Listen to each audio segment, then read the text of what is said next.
Prezados alunos e alunas, é com grande satisfação que nós damos início ao 5º módulo. Nesse módulo nós vamos ver as correntes filosóficas da educação e 2, que compreende então o módulo 5º e o módulo 6º na apostila. Bom, meu nome é Egberto Pereira dos Reis. Bom, a primeira corrente filosófica da educação que nós conhecemos como idealismo. O idealismo inicia-se principalmente com a filosofia de Platão. Basicamente, essa corrente ensina o seguinte, que a educação ela deve ser um instrumento para auxiliar e desenvolver as potencialidades que existem no ser humano. Então, ou seja, a educação ela vai ajudar a desenvolver aquilo que eu já tenho dentro de mim. Basicamente, vocês podem olhar na apostila lá, estudar Platão, basicamente, para essa corrente, nós já nascemos conhecendo muitas coisas. Nós nascemos conhecendo algumas verdades, algumas coisas que elas devem simplesmente sair, aflorar, né? Porque a educação tem esse papel para que o ser humano desenvolva. Seria mais ou menos como dizer assim, fulano nasceu para ser professor, nasceu para ser médico, nasceu para ser jogador de futebol. Então a educação precisa fazer o quê? Desenvolver estas potencialidades. Evidentemente que isso é um pouco mais complexo, mas que eu proponho que vocês aprofundem. Bom, mais próximo de nós é o chamado realismo, né? O realismo é uma corrente filosófica que ensina o seguinte, que aquilo que nós conhecemos, nós vamos adquirindo durante a nossa vida. Então, vejam bem, diferente do idealismo, que nós nascemos conhecendo, o realismo diz que nós vamos adquirindo conhecimento ao longo da nossa existência. Vamos dizer assim, uma comparação, imagine que o ser humano no idealismo é um pendrive que já nasceu escrito com conhecimento de algumas coisas. E no realismo nós somos um pendrive que não temos nada, né? Quer dizer, nada dentro de nós. Tá? Bom, então o realismo implica o quê? Que durante a nossa vida nós vamos adquirindo as coisas, que as coisas existem independentemente de nós. Somos nós que apreendemos o conteúdo das coisas que estão fora de nós e nós formamos conceitos. Por exemplo, eu estou aqui diante de uma câmera, né? O que está acontecendo segundo o realismo? Eu estou aprendendo que eu estou dentro de um estúdio de gravação. Isso significa o quê? É uma coisa real. Eu aprendi agora. Eu capto. Eu formei conceitos a respeito dessas coisas. Tá? Bom, então a educação nesse sentido nada mais é que auxiliar o exercício intelectual da razão.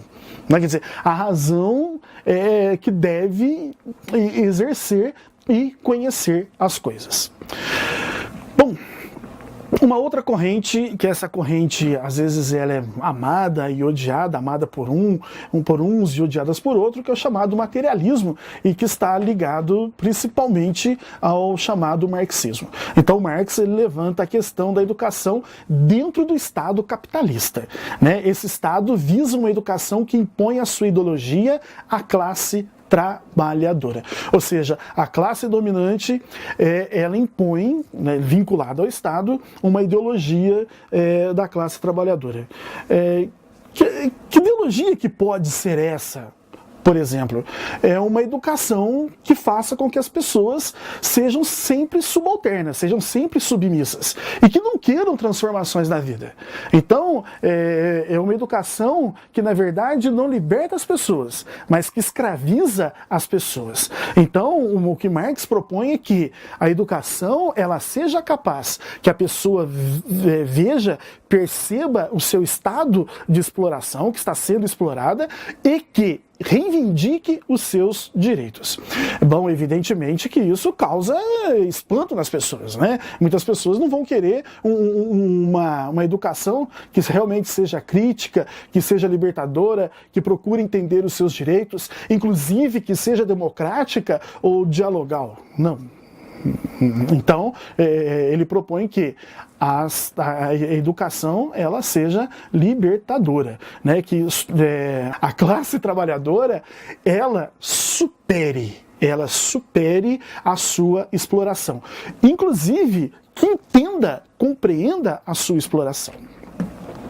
Bom, uma outra corrente, muito diferente disso, do materialismo, é o chamado positivismo, e tem como grande expoente Augusto Comte. Né? Então, o positivismo está muito ligado com aquela questão também similar ao iluminismo, aquela questão do otimismo da razão, com a razão e com a ciência empírica. Então, segundo essa corrente, a ciência é a única que pode oferecer um conhecimento válido. Então, um conhecimento teológico, religioso ou qualquer outro que o valha não serve para nada. Então, quer dizer, o conhecimento verdadeiro é o conhecimento científico. Então, o método científico é válido para pesquisar todo e qualquer campo do conhecimento. É aí que aparece, por exemplo, que as religiões, a igreja, tornou-se, na sociologia, o objeto de estudo das ciências. Então, qualquer tipo de objeto cabe dentro do método científico. Bom, e o progresso da humanidade só é possível mediante o desenvolvimento da ciência. Quer dizer, aquele lema que nós encontramos na nossa bandeira, ordem e progresso, vem daí, do positivismo, né? Quer dizer, é necessário que se tenha o progresso, que se tenha a ordem e que se tenha o desenvolvimento da ciência. Isso é uma coisa que sempre se é pregada. E com o progresso da ciência é possível ao homem o domínio da natureza. Esse domínio da natureza volta naquela mentalidade de Bacon, Galileu Galilei, que significa o quê? Nós devemos dominar a natureza, transformá-la para o nosso bem-estar, né? Quer dizer, para aquilo que é bom para nós. E por fim, a educação positivista ainda se caracteriza por ser autoritária, né? Quer dizer, sem diálogo, né? O professor representa a autoridade, a opressão, e o aluno, o educando, é simplesmente o receptor, aquele que recebe as informações, né? Então basicamente o positivismo o ensino de uma escola tradicional, vamos dizer assim, né?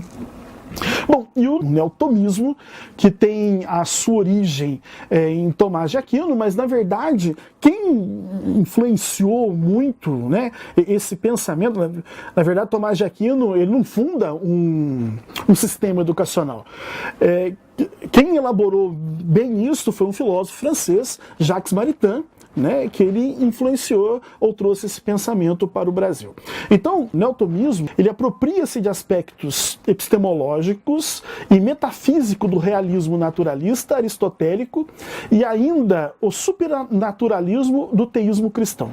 Daí uma antropologia filosófica centrada na pessoa humana que tem por finalidade o encontro com Deus. Então, o neotomismo de Santo Tomás de Aquino tem essa questão, que a pessoa deve ser educada, porém ela deve buscar a vontade divina. Ou seja, tudo que se encontra no mundo está relacionado à vontade divina. Bom, e por fim, meus caros, uma corrente muito importante é o chamado existencialismo, que tem com o seu grande precursor, Martin Heidegger. A corrente existencialista acentua a reflexão principalmente na existência humana. Ou seja, essa existência humana é o ser humano lançado no mundo, é um ser jogado no mundo, em que o ser humano ele tem que ver a sua subjetividade, né, aquilo que ele é. E, portanto, essa subjetividade é traduzida nas relações eu e tu, educador e educando, que constitui o ponto de partida do existencialista. Quer dizer, o eu e tu se relaciona educando e educador, que forma o nós, que construímos um conhecimento a partir da nossa existência, a partir daquilo que nós somos no mundo. Meus caros, bons estudos, bom trabalho.